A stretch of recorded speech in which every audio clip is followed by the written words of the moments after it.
stay in their locations until lockdown is complete. CE, do you have a report on Falcon 9 health? Falcon 9 is tracking one issue on a TBC air brake that failed checkouts for MVAC, but we are working the issue and are go to proceed. Copy all. CE. MD, do you have a report on Dragon health? Dragon is healthy at this time. As mentioned, we have some rationale we're putting together for a watch item for an MD call LCC, but no concern at this time. Copy all. And this will conclude the T-minus 4-hour situational awareness briefing, unless there are any other questions. All right, so as you just heard over our mission audio loops, that was the T-minus 4 hour situational briefing. You'll notice that we paused for that briefing just so we can give you guys some insight into how the count is going, and so far working no issues. The launch time has adjusted though by 1 second, so 11, 16, and 13 seconds Eastern time. And Raja, we heard working no issues. Yep, yeah, you heard them say the Dragon prop tanks are pressurized, so that's the tanks inside the vehicle as opposed to the F9 tanks, which they'll do later when they're on the pad, when they actually start propellant loading. And yeah, so you heard about 40% probability of violation for launch, which is what they're obviously the biggest thing we're tracking this evening for the window. You see they're unstrapped and up out of the seats, which means it looks like the leak check's passed. So now they basically will start getting ready to head out. They're going to button up the suits there. There's some Velcro attach points that basically just make it a little more comfortable. So now that they're done kind of in and out of them. You can see we call them the ninjas. So you got the iPad there. So all these procedures are basically going step by step, and then each group of 2 has a suit team working with them that's kind of running through the procedures and making sure that everything is good to go. Right. And they're on the umbilicals now, so those Alexander's holding that cooling unit, so that's what's providing them cooling right now, a little mobile unit until they get into the spacecraft. Yeah, we have Alexander. Oh, no, actually now we have a Jeanette. shot of Jeanette there. Again, as you said, adjusting those Velcros. And I do want to very quickly say 40% go. Oh, sorry. 60%. Yeah, sorry. Yep. No Thanks. problem. No problem. That was a quick brief. A lot to absorb. All right, and now we have a shot of Commander Matt Dominic, and let's tell you a little bit more about him now. So Matt was born and raised in Wheat Ridge, Colorado, married to Faith Dominic, and they have 2 daughters. Matt earned a Master of Science degree in Systems Engineering from the Naval Postgraduate School, and he was designated as a Naval Aviator in 2007. He made 2 deployments to the North Arabian Sea, flying close air support missions in support of Operation Enduring Freedom. He has more than 1,600 hours of flight time in 28 different aircraft, 400 carrier-arrested landings, and 61 combat missions. This will be his first spaceflight, Raja. Yes, indeed, and probably most importantly, that's not in that bio, is Matt's also one of the 2017 class turtles, so he will keep our tradition of having a turtle on the space station going strong. So yeah, Matt and I trained together, and he's a great, just hilarious person, very humorous, but also completely serious and super competent, and super excited to get to see him head up with Crew 8. Yeah, of course he would mention that he's a turtle, fellow turtle. It's a very proud class, astronaut class. All right, now we have Dr. Michael Barrett. He's seated right next to Matt right there. He's going to be Crew 8's pilot. Was selected by NASA in 2000.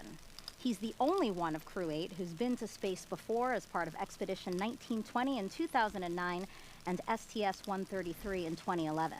In total, he's spent 212 days in space, and he is board certified in internal and aerospace medicine. He has been awarded numerous times for his contributions to space medicine research, and right now he lives in League City, Texas with his wife Michelle, and they have 5 children. Personal and recreational interests include sailing, boat restoration, writing, and I need to ask you about this, Raja, cooking good food in harsh or remote places. He said austere places. Yeah, Mike and Michelle are awesome family. Actually, Mike was my family escort when we were down here for our launch and helping out with the families. And he was also my mentor in ASCAN training, and just a great human.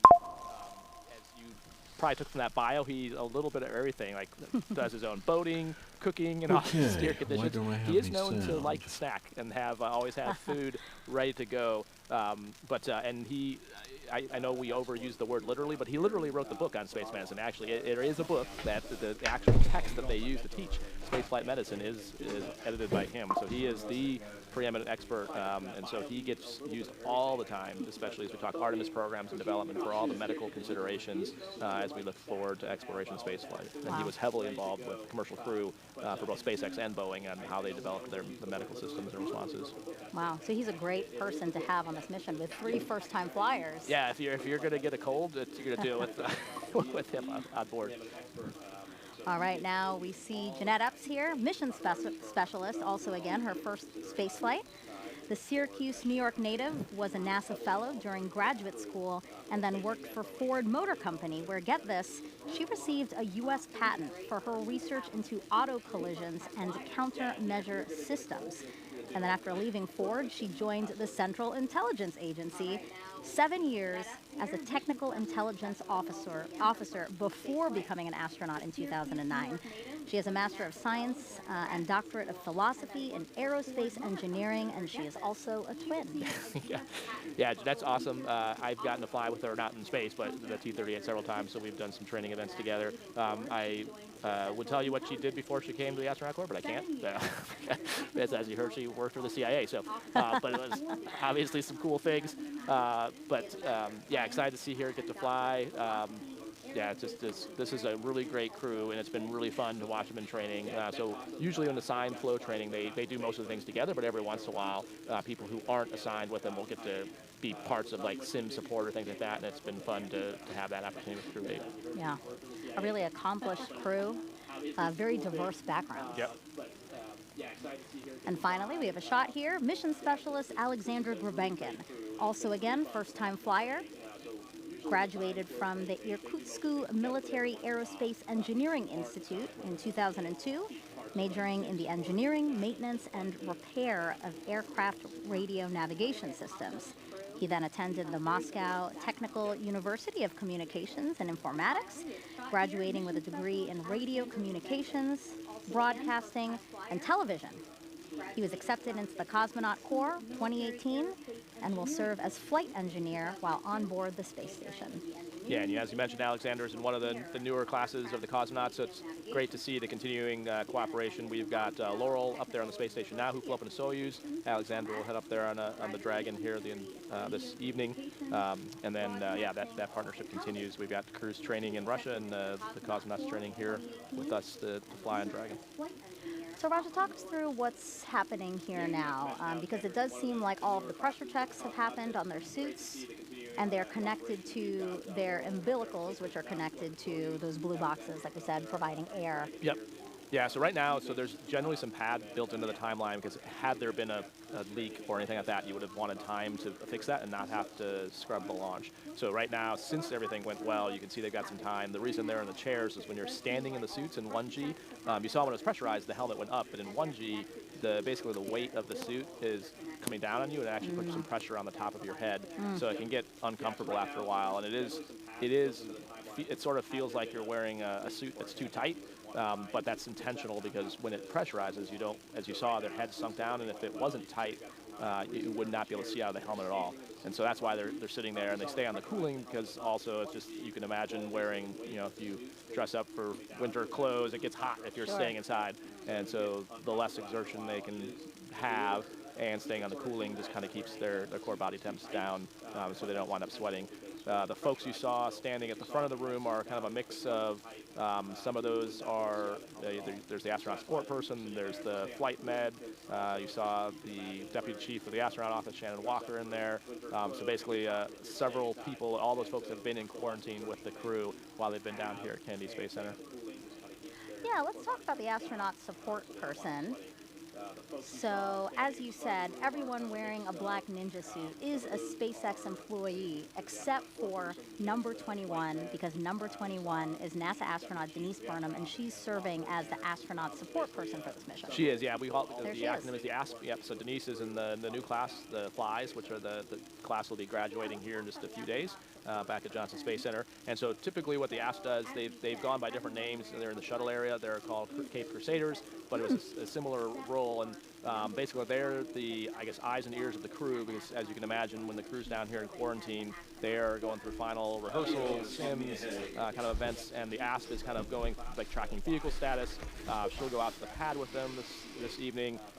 You know, probably the most public thing you'll see her do is help dial the phone numbers for the calls the astronauts make on the launch pad. But there's a whole lot more besides that. That's just what you happen to see on TV. So most of it is, you know, working as there's changes in the schedule, sleep shifting, and coordinating with the rest of the sport team. And it's really an opportunity. Like, that person is, like I said, kind of the crew rep when the crew can't be at everything that's going on when they're down here in quarantine. Yeah. A nice big smile from pilot Mike Barrett there.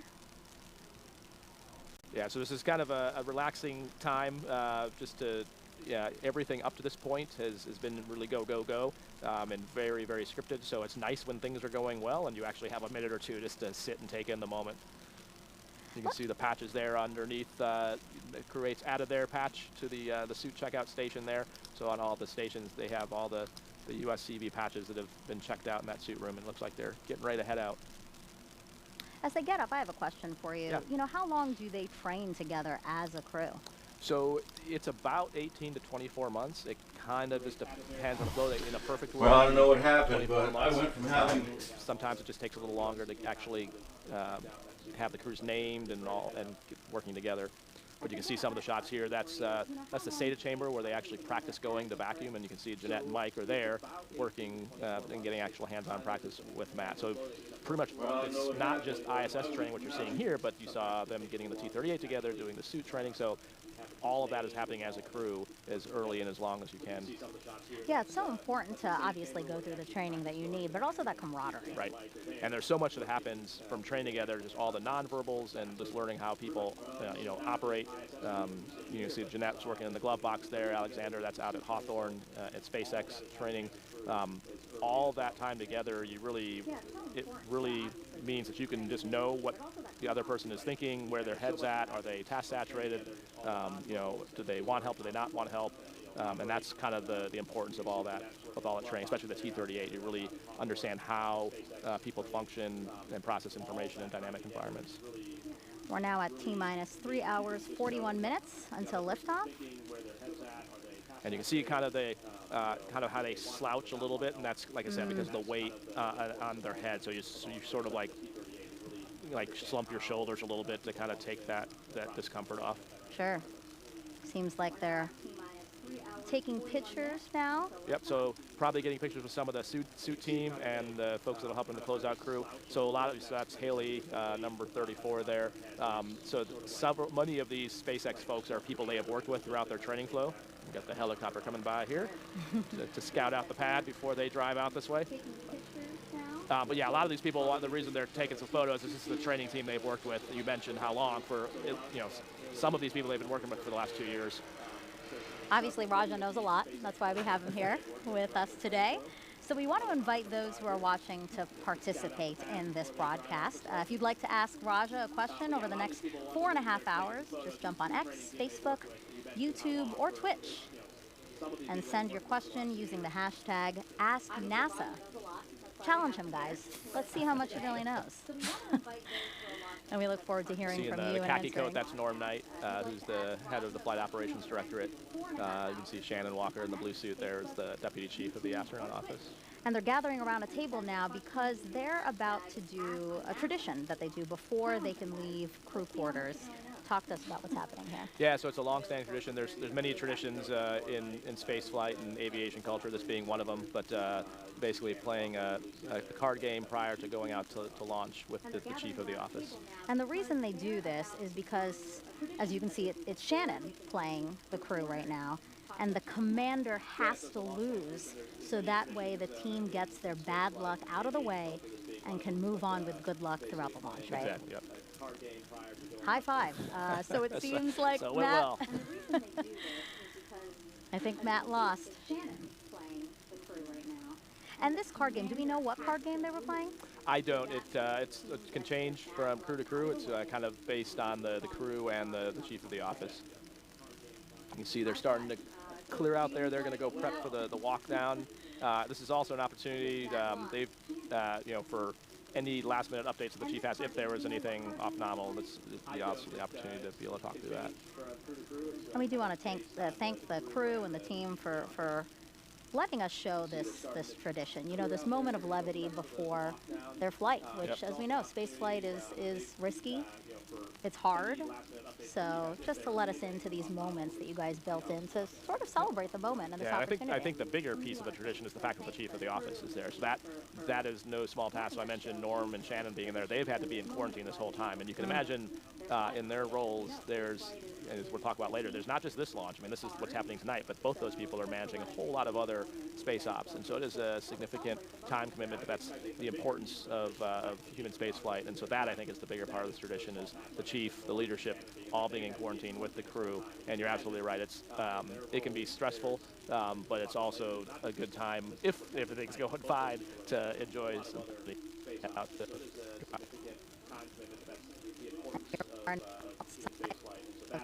historic new check building here at Kennedy. Crew quarter is inside out 40 feet to the far upper there. Around T-minus 3 hours and 20 minutes, and then they will make their way to this caravan of Teslas here. There were 3 Teslas that we saw, Raja.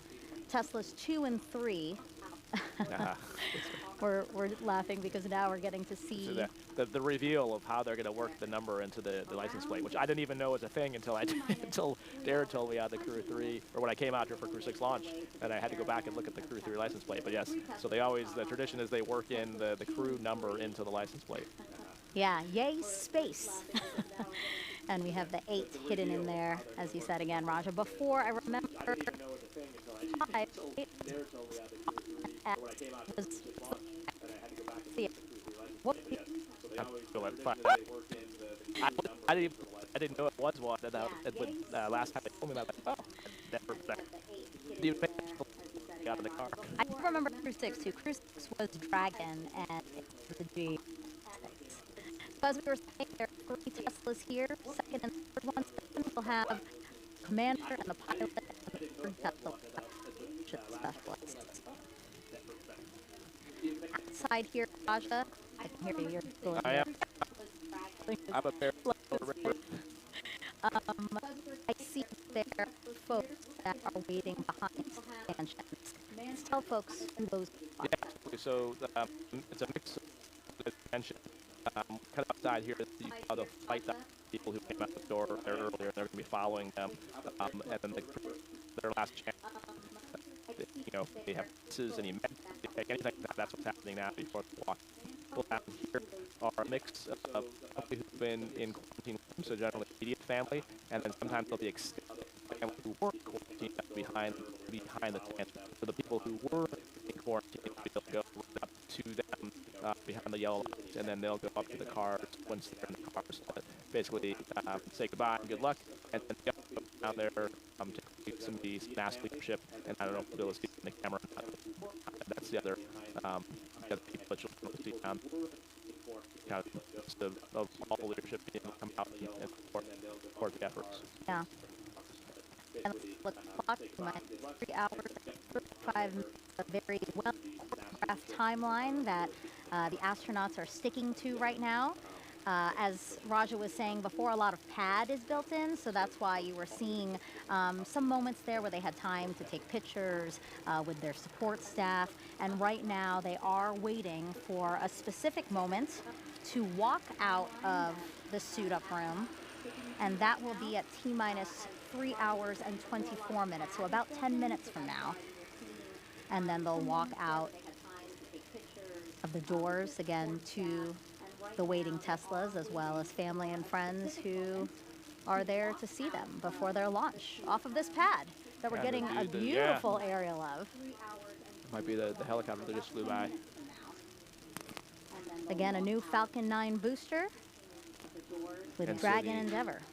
So there's lots, like I said, lots of traditions in space flight and aviation, and you can kind of see around the door frame the stickers up there. So below there's the big banner, and then below that you can see those stickers. And so that's the other tradition is that's what we're showing right now. So you can see all the crews that have walked through those doors that have put their stickers on there. So somewhere along that door frame is crew 8. Yeah, specific to crew quarters and walking out the same hallway we're going to see out these same doors. This has been happening since Apollo 7 in 1968. So really steeped in history what these folks are about to do. Yeah, yeah. This is it's a cool mix of history and new. I would think going from the same suit up room that Apollo used and then going to ride the Tesla. it's a very cool contrast. But the tradition is there, and you can see crew 8s at the bottom right, just underneath crew 7s.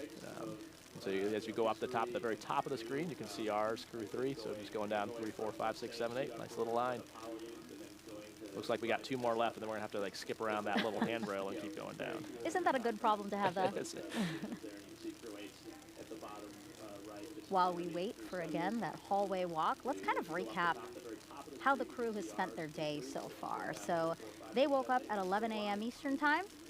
They had breakfast, just more like lunch. But again, when you're trying to keep to a particular schedule, you do have to shift things sometimes, right, Raja? Yep. So breakfast followed by a workout, and of course they had some family time. At around 4:30 p.m. Eastern, they ate another meal, then had medical checks and other flight day preps, and then finally they were briefed on the weather for launch just before starting to suit up. And as you said before, Raja, weather is what we're really watching today. 40% go. Watching both weather at the launch site here, but also the ascent corridor. Exactly, yeah.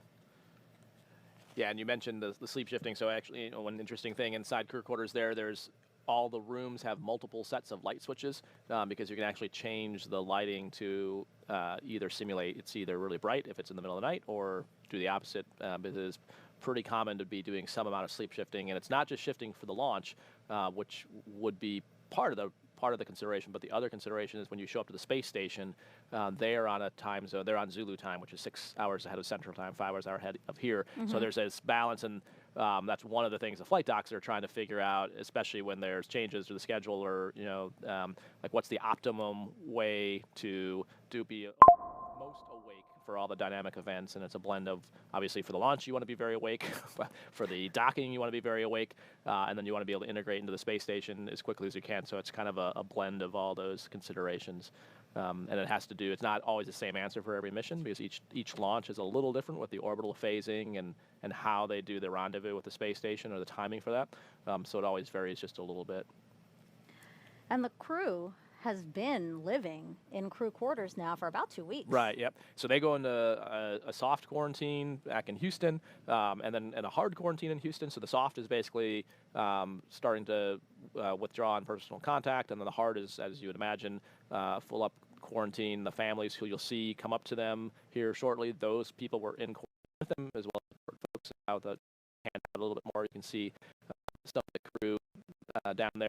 So the other people in the blue flight suits, you can see Jessica Watkins, I think it's Steve Bowen, maybe, I can't tell in the dark, Jess Whitner and the flies. So they are the family escorts. So they're the people, they've also been in quarantine, and then they're helping with them. You can see the Administrator Nelson there is facing us.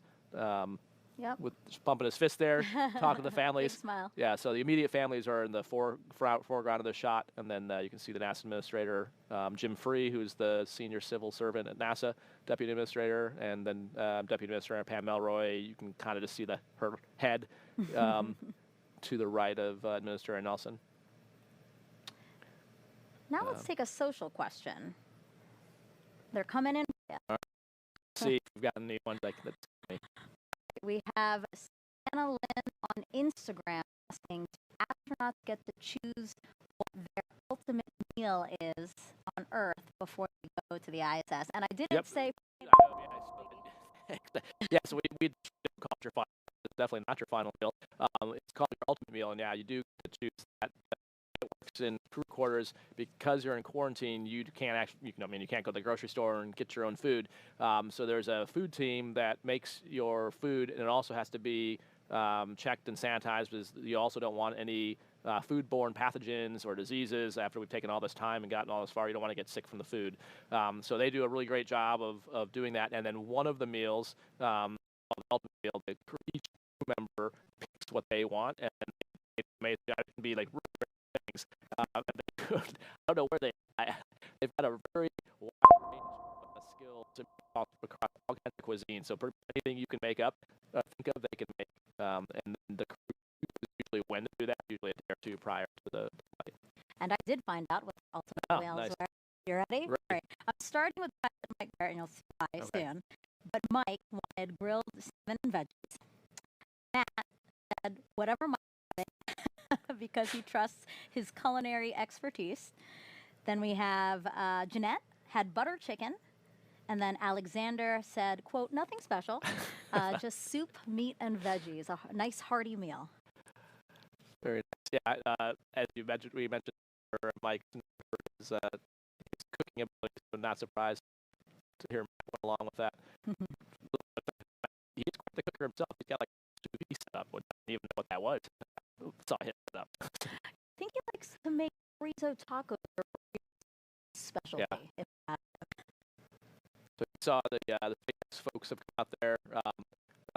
So that's with Kelly, who's helps with the astronaut office, basically the leads kind of this whole effort of family support and all this choreography. So it's no small task, as you can imagine, trying to figure out quarantine. Not you can see the stanchion there. So you see this family that weren't in hard quarantine. That's the people who are on the other side of that stanchion.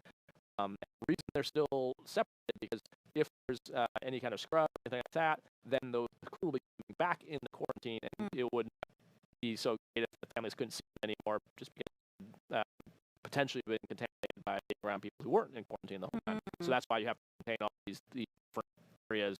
And this is something we've been doing for decades. So there's nothing to do with this. Is all pre-COVID protocols to prevent any pathogens, viruses, from being on board the station. Right. So this is back inside crew quarters now. Yep. So I'm assuming they're getting ready to start heading towards the elevator from out of the suit-up room. That's right. So suit-up room is at the end of this hallway. For reference, yeah, exactly. So down this hall and to your left is where the suit-up room is, and then the quarters themselves are down through those double doors on the other side. Basically, they're like little hotel rooms looking things. Yeah, like basically crew quarters occupies like 26,000 square feet of the operations and checkout building. Basically the entire third floor's west wing, because as you said, bedrooms, 23 bedrooms. Right, not the astronaut, all the people. Yeah. Right, exactly. So the soup room, as we've been looking into, but also, right, there's a kitchen, pantry, dining room, lounge, gym, 2 conference rooms, 2 laundry rooms, and a flight surgeon's office, 3 medical exam rooms. I mean, it's built for them. Yeah, it's an office and a home, because if you're there for 2 weeks, you don't stop working. So all the people who are in quarantine with them are still doing their day jobs, or night jobs if you're shifting. But so yeah, the set up to basically be able to do all from there. Even have conference rooms that have flat. Countdown 1. This time we're setting up launch test 2 night due to elevated settings. All right.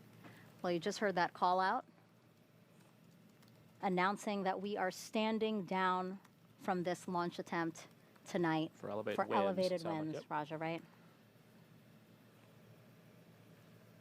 And we knew that might be a possibility. Weather has been an issue for us for the last couple of days. We were initially targeting Thursday night, Friday morning launch, and we stood down from that attempt because the weather, specifically in the ascent corridor, was not good. Very dicey. Yeah, that's where it can LD, launch control and countdown. LD, for awareness, proceeding with pausing clock now. Yeah, copy all. Reset for an opportunity tomorrow. You heard that call out, pausing the countdown clock to reset for an attempt tomorrow. And I'm sorry. LD is launch director. It can often be confusing, especially for family and guests who are here at the Cape, as you're looking outside, like, this looks fine. Why, Right. there's not a cloud in the sky. But as you mentioned, it's the ascent corridor. And so essentially you have to clear the entire eastern seaboard of the United States. Specifically, what's really important is where the rocket stage is, because those are dynamic events. And so you want to really, really make sure that the winds and the waves are specifically what they're looking at. So Yes. if the capsule had to come back down for any kind of off-nominal situation, you want to make sure that there's not going to be problems because of the weather conditions along that ascent corridor. So that's the driving factor in the case tonight, it sounds like. And then you heard them say, pause the clock. What that is, he's really directing them to do internal to the launch control centers, all the automation, all the commands and sequences that get sent to the rocket. They want to stop that because that's less things to have to undo to turn around for a launch attempt tomorrow evening, which I think is the plan. And some might be wondering, well, launch was scheduled for 11:16 p.m. It's 7:52 p.m. Eastern. Why make this decision when we do have some time for maybe weather to improve? Yeah, so generally, if it's right on the edge, they'll sometimes go further along.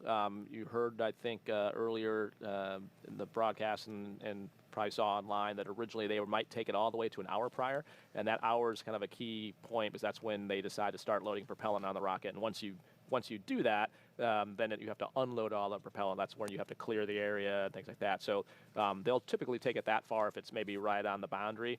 But if things are trending worse or pretty clearly out of limits, so on a lot of these things, it's not necessarily a totally black and white answer. There's some margins, so they maybe say it's like green, yellow, red. But if it's, I don't know, but if it's like yellow but going red and continuing to go worse, then that would be a decision. It's better just to stand down versus continuing to go further in the process. Because like I said, now you're doing things like exercising valves, pressurizing lines, all that kind of stuff, that it's just better to not have to undo all those things. It just makes it easier to turn everything around. Right, and there's a lot of coordination that goes to monitoring the ascent corridor. Obviously NASA and SpaceX teams are keeping a close eye on all those conditions you talked about, but we also engage the Department of Defense, right? Right. We engage them in terms of actually recovering our astronauts. Yeah, so it's quite the choreography. So just locally, the Space Force supports with the weather forecast and analysis, but the bigger thing that you're alluding to is all up and down the eastern seaboard. There's units on standby to help with recovery if there's anything for both the rocket or the crew, if anything's off nominal. And so all those units have to be coordinated with and ready to go. And you can see, I think they're draining something. So just in the vein of like things that, prep and stuff that's happening, you can see at the bottom left there some water coming out of the acoustic tower. So that I'm speculating, but that probably had some pressure in it. And now that they've paused the clock, they're releasing that pressure. So all those kind of things, you can imagine all that water that's coming out, you have to refill that water. So all those things have to happen after a scrub. So the earlier you can make that call, the less amount of those kind of things you have to go back and do. So what happens now? So obviously the crew was just informed that we're standing down from tonight's launch attempt. So what happens? What are like the standard operating procedures? It kind of depends on where along the point you scrub. In this particular case, since they haven't actually gone out to the pad, it should be a relatively quick, basically they'll doff the suits, so go back to the suit up room with the suit team's help, get out of the suits, because the last thing you want to do is rush to get out of them and then, damage a suit. So they'll use the suit team to help doff out of those. And then it'll be kind of like Groundhog Day. They'll, if there's anything in particular with their flight mission profile, so for example, like if they have an upcoming EVA or maybe a really important science payload or some kind of robotic operation, they would probably use this time over the next 24 hours to maybe review that. And then also probably start, so that's one thing they could do. And then they'll also probably start briefing and talking about what the rendezvous timeline is for this new window. Because like I said, it's always different depending on the orbital phasing. So they'll pretty quickly here, if they haven't, my guess is they probably already do have already have thought through all this, or the flight docs have. They'll kind of build a schedule like, okay, now that you're launching 23 hours later, this is your rendezvous timeline, and we need to sleep shift you, 2 hours right or left or whatever it is. And so that's probably the other thing that's happening, is figuring out, okay, you need to go to bed right now, or no, we need to stay up for a few hours and then go to bed, and going through that kind of drill. But because they didn't come out to the pad, it's much it is actually a lot easier on the crew. They are going to have the opportunity to get a lot more rest than they would otherwise, because if they'd come all the way out to the pad, got strapped in, basically everything you do, you have to undo. So this is, at least for their timeline and their prep for tomorrow, probably a good scenario for them. This is a live view of inside the White Room, which is at the end of the crew access arm and their way into the Dragon spacecraft. Teams here are obviously doing things to secure and as you were saying, like really prep for tomorrow again, I'm assuming. Yeah, and the other thing, it's not just the people that the Endeavor's taking up there, it's also cargo, and part of that cargo is what's called powered cargo, and so some of the highest end science that's going to and from the space station goes on Dragon vehicles, because you can come back down, and then you can get further analysis on the ground. But what that means is that, you know, once you get closer to launch, that power comes from internal power of the vehicle. It goes on to what we call Dragon's powering it, or the vehicle's powering it. But to keep it here overnight, it's going to go back on to umbilical power, so the pad and the ground support equipment will supply that. And in some cases, depending on what it is, I mean, there might be, if you can imagine, if there's like human research type stuff or like tissue sample, that kind of stuff, you might actually offload it and then put it back on. And so again, there's a whole bunch of stuff happening beyond just what the crew is doing. And we were talking about sleep shifting and all that stuff. It doesn't just apply to the astronauts, it applies to this crew as well. Right. Yeah, everyone's, the flight control team, both in Houston, here at KSC, and at Hawthorne, everyone's going to basically shift to whatever, to be ready for the next window.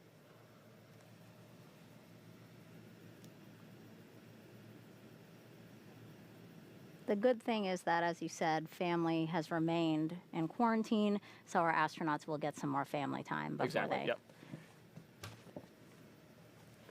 Yeah, and like I mentioned, that's the importance of staying in quarantine, because now they can still have that time with their families.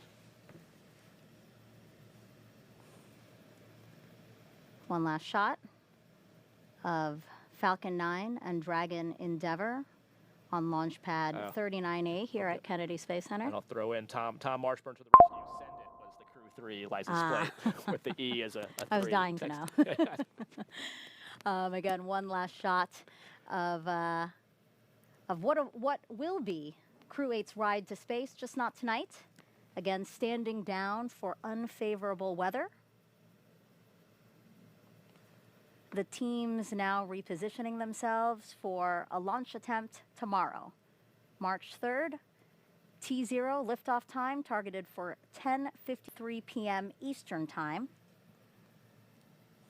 And coverage, if you want to join us again, begins at 6:45 p.m. Eastern. We roped in Raja for I'll be back. Another attempt. He'll be back. So we hope you can join us then. For now, have a good night. Thank you so much for tuning in.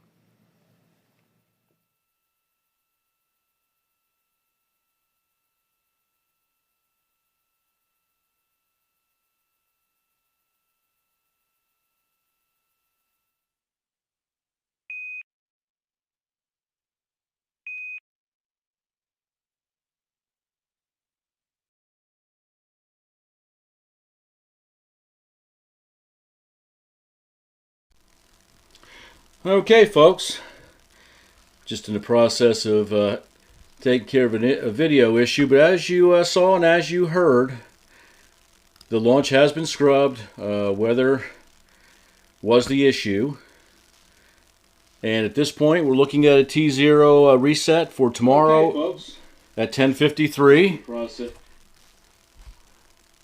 p.m. And hopefully we'll have a little bit better luck tomorrow evening. At this point, we're going to take down the stream. Apologize for the earlier issues with the video feed. And we will, again, we'll reset for tomorrow evening. And we'll give it another shot. And again, that's Crew 8 from launchpad 39A at Kennedy. Just a couple quick items. If you are a subscriber, thank you so much. Please check. It looks like my subscriber numbers dramatically dropped. I'm not sure what happened in the feed from YouTube, but You could check and see if you are still subscribed. If not, I'd appreciate if you would subscribe. We appreciate every one of you who've taken time to come out and join the family and enjoy what we do here at David Delivers Space. If you're not a subscriber and you haven't been, please subscribe, like, share, ring that bell so you'll be notified when we go live or when we have a new video. We would love to share as much of our time with you as we possibly can, as much of the launch action that we can possibly bring to you. So that said, I will thank SpaceX and NASA again for providing the feed that we received. And again, we'll be back tomorrow evening, T0 at 10:53 p.m. We will probably go live much earlier. I believe the NASA feed will probably go live about the same time. We will pick that feed up. I'll post it on the page so y'all can see when we hit the go button here. And we will see you then. Thanks again, and we'll see you tomorrow evening.